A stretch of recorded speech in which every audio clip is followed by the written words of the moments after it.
Hi everybody, Professor Snart here, just checking in as things are kind of amazingly winding down for our class. And you are right in the middle of the hopefully writing your final paper. Again, things are moving really quickly at this point, so I know hopefully drafts are beginning to come together, outlines are also coming together, and you have a fairly good working thesis at this point. You maybe don't have all your sources, you don't have all of the pieces of the outline filled in or a complete draft yet, but you are making progress. That's the most important thing to be aware of at this point.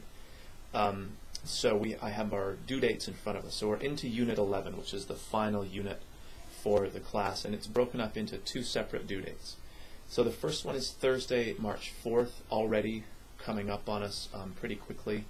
And for this due date, you are primarily concerned with getting some peer feedback on your paper. So the more complete that paper is, the better, but if you can get feedback on whatever stage you're at, and some feedback is better than none.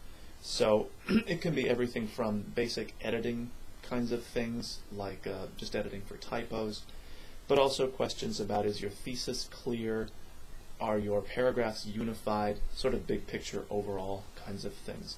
You'll notice that Unit 11 has some guidelines for peer reviewing, things to look for, common errors that have been showing up that again your peer reader can look for, and you can look for in your own paper and in the one that you're reading for somebody else.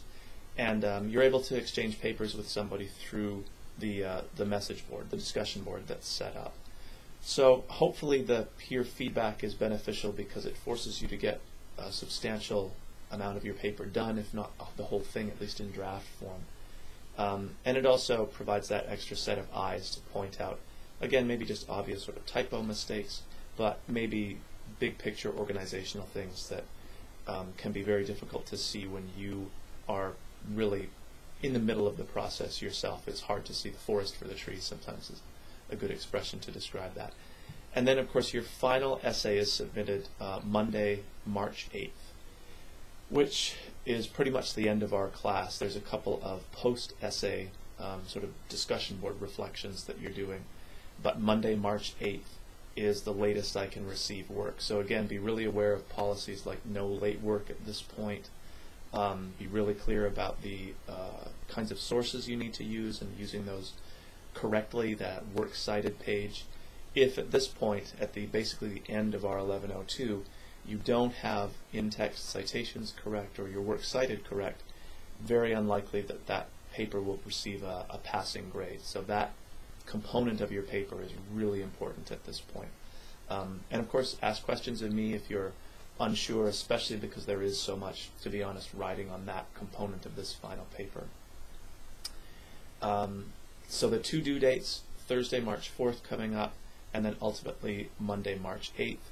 So by the 8th, you've received peer feedback, you have obviously revised and polished your essay, and you're submitting it on that date as the final complete version. Then, like I said, a couple of basic discussion board things, but that's pretty much it.